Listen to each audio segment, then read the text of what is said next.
I'm coming up the steps. He walked down the steps, gonna walk right past me like he ain't see me nothing. I said, where you going? He said, give me some of the cookies.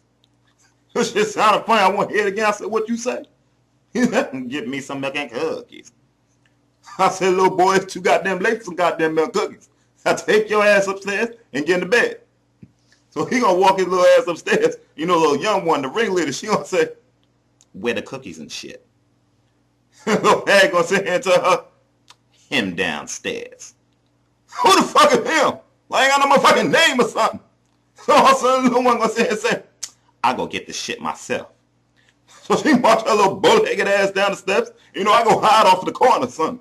So she pushed the chair up to the refrigerator and stand there. And I jump out and said, hey, what you doing?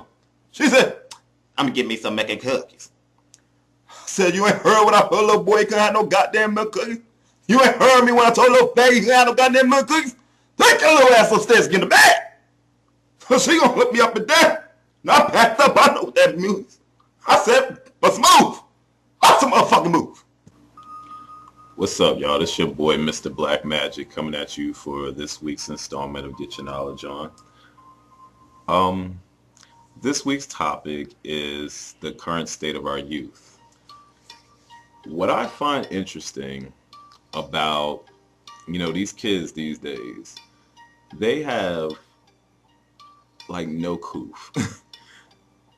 And it really goes back to, I believe it was said, not only the way they were raised and also how it starts at home, but I remember having the fear of God put into me by my mother. Like, I was scared of that woman until when I went away to college and came back after my first year.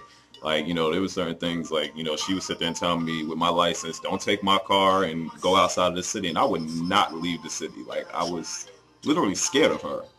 And I feel like these kids do not have that kind of fear.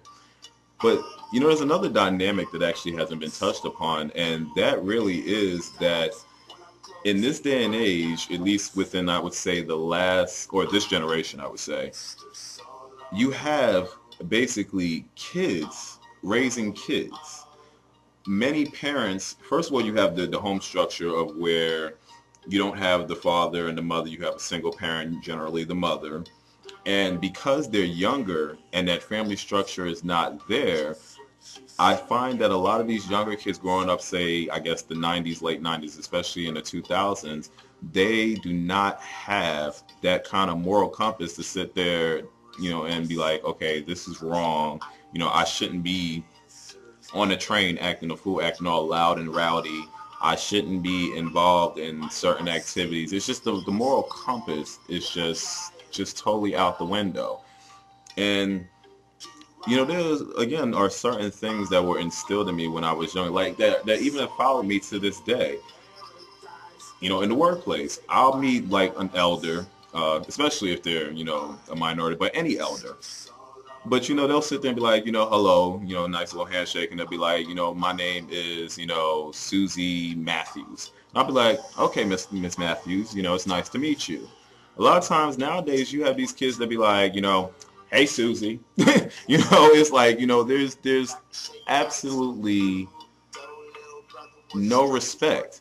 I think if these kind of morals were instilled into you in terms of respecting your elders, in terms of, just understanding the difference between right and wrong and being able to reason.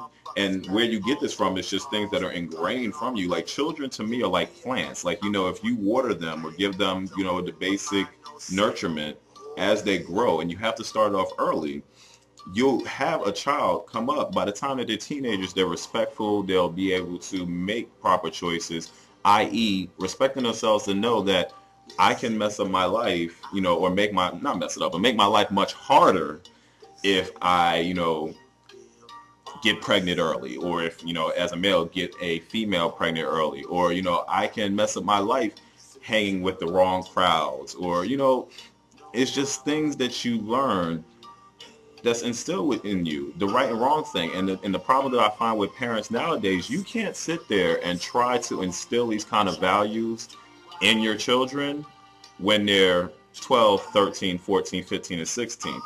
After a certain point in time, you can't beat that child. I mean, you can, but the child might hit you back, and it's going to cause a whole big family uprising. The thing that happened with me in my youth, I think the last time I actually got a beating was probably when I was 8 years old.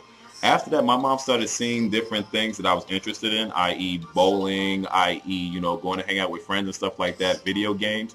And my punishment would literally be, you can't go bowling. You can't hang out with your friends. You can't do this and that and the third. That's how my mother kept a reign on me as a single black mother. Nowadays, these kids just talk back to their parents and everything else, and it's really sad to see. It's a definite breakdown in the family structure. So, I'm going to make this a short one this week, and I would say that, not only does it start at home, but it also starts with the simple fact of these parents, even though they are younger parents, they have to pay more attention to rearing their children from a very early age to be respectful of their elders around them. We have to get back to the point where it really does take a village to raise a child. And not so much that the village should be out there beating your child, because I'll be damned if somebody over here is beating my child. But at the same time, my child needs to have the fear, or children need to have the fear that Miss Susie over here or Miss Anna over there will come back and tell that, yo, your child was doing X, Y, and the third. And then at the end of the day, you as a parent must sit there and make sure that you reprimand that child and keep them on the straight and narrow. It's your boy, Mr. Black Magic. Until next time, peace.